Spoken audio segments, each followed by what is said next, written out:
what's going on YouTube? Welcome to another video. Joining me here for back workout, pull workout, back and biceps, however you want to classify it.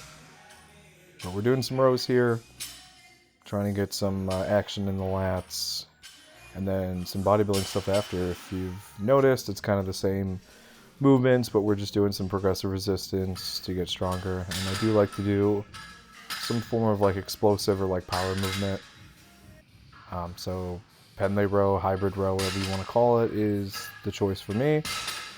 And I just like to start off with some sort of like explosive movement to kind of get things going, and then break everything else down into hypertrophy, pump stuff, and I feel like it's been a good mix and been working well for me. Just a good way to, enjoy myself in the gym. Put some extra work in, because a lot of times when you lift heavy, you're not doing that many reps. You're not doing as many sets to not even like burn calories, but just put some time in. So I do like these long extended workouts. I like the high volume stuff. I've always liked it, and mixing them together in the same workout for some can be intimidating. But I think if you understand your thresholds for not only just strength but hypertrophy, you can really take advantage of all that and kind of find a happy medium, and then work up to what it is you want to work up to. So it's all about what standard you set for yourself, and it's about consistency. So always been consistent, and I've just slowly added stuff over time and tried different things just because I could. My body could handle it, so I did it. And of course there were times where body couldn't handle it, i.e. the tendon tear, but live and learn, and that's why I'm not doing the strongman stuff anymore. And honestly, even before I started all that stuff, just the basic powerlifting, power building, whatever you want to call it, bodybuilding stuff, never had an issue until I was introducing all that fun strongman stuff, and it's notorious for lots of people getting injured at all different levels. And yeah, it's about a year ago now, so reminiscing on that and how far we've come, it feels like a different different world, honestly. So it is what it is. But moving on from there, and really liking this Avenger row. It is a little bit hard to find your balance on it. It does kind of pull you forward, and it does get heavy real quick. So I've been liking it because it's challenging. It's a lot more difficult than like the hammer strength machines that you can, once you find the correct position to be in, you can really like cheese weight. And by cheese, I mean you can just do a bunch of weight without getting much out of it. So I like the workouts where you're getting high intensity stress from lower weights, because it extends your longevity. You can just add minute weights over time and continue to make progress. If you're maxing out like the machine, the low row in front of me, and you're putting 4 plates, I don't even know if you can hold 4 plates, and you're there, your only other option is to do rows. Or I'm sorry, not rows, but high rep rows. Your only other option is to control the cadence, the tempo, go real slow, which I don't really enjoy doing. I think we all have like a set way that we like to lift. Some of us tend to lift fast, we're explosive, and slowing things down is not only just like a detriment, but it's just not how our bodies prefer to train. So I think once you find that like tempo, and it's about finding an exercise or a machine or whatever that can fit that, right? So I like pulling explosively, I like the deadlift, and there will always be weight I can add to the deadlift to continue to do better. So it's really just about putting the time and effort in. Some of these machines, there's a lat pull down that you can just do absurd amounts of weight for no reason, and I'm not sure who that's benefiting. So that's why I like the barbell so much.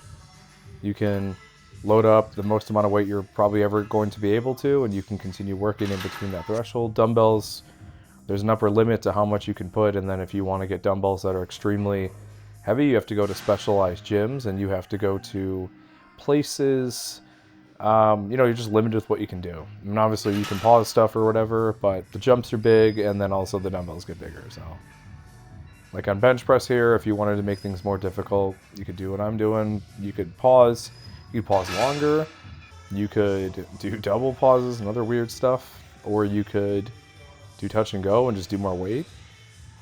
Really depends on what your goals are. I just prefer the pauses. So that's my method of doing it. And so not for everybody. So just, figure out some mechanism where you can do what you need to do, get to where you need to be, and then make all that stuff work and and be consistent with it. So with the close grip though, I am noticing I have to be very careful with where my grip is, just because discomfort in the elbow. And I think a lot of that is just coming from the new structure in the bicep and shoulder. It's just a little bit, it's not the same pre-injury. So less points of contact, I guess, with the tendon or whatever. And yeah, you're just not as stable. So, you know, we'll work back up and around it. We've built muscle around it and things like that, but it's just not going to be the same as being where I was before. So, you know, you got to work around with those injuries and all the other stuff too.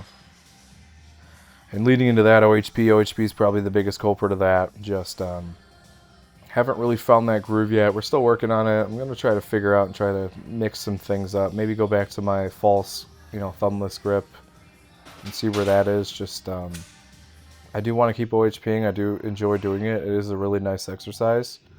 But yeah, that whole elbow structure is a little bit, I got to be careful with it now. So I do want to do more weight. I was on the precipice of overhead pressing a bunch of weight, so I just have to get back there. I know I can do it. I just have to dial everything in, and I should be fine. So various angles here, you can kind of just see.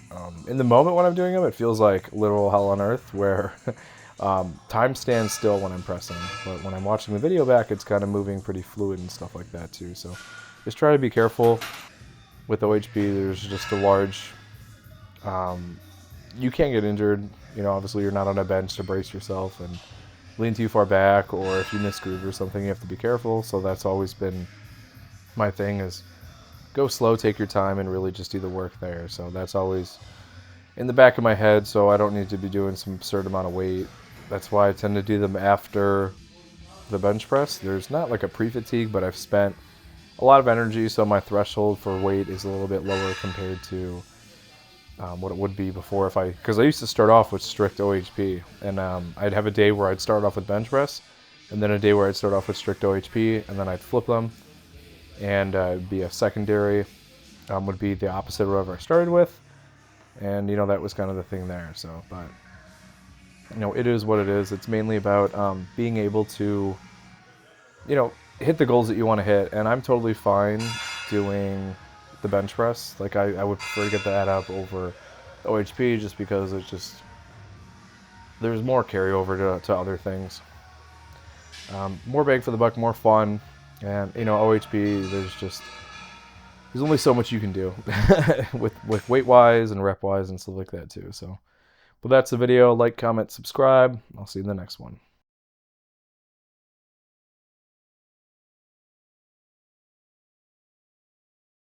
Thanks for watching the latest video. If you want to help support the channel, I actually own my own wet shaving and grooming e-commerce website where everything's handmade by me. It's www.apexsoaps.com, and you can get a 10% off code using wet shaver. We've got some cool scents here. We've got some Coca-Cola scents, a horchata scent, traditional barbershop, just some really cool stuff. And you can purchase samples or you can buy the whole set. If you have any questions, feel free to reach out via email. Be quick to respond. Thanks for watching.